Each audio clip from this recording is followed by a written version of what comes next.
أصعب شيء من تغادر من الدنيا، من الناس الشيع جنازتك بكثرة أو قلة ويجيبونك إلى المقبرة ويخلونك بالحفرة وكلها تنصرف عنك، كلها تغادر، ولا واحد يبقى يمك، تبقى بس انت وبيد القدير الرحيم.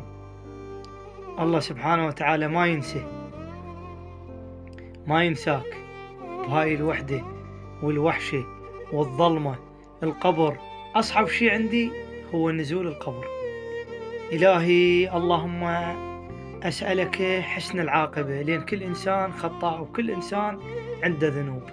نسأل الله أن يغفر لنا ذنوبنا ويستر لنا عيوبنا ويكشف لنا همومنا ويسترنا بستره ويمن علينا بمنه ويعفو عنا بعفوه، إنك عزيز قدير مقتدر. يا الله ارحمنا أنا ومن قال معي آمين يا رب العالمين.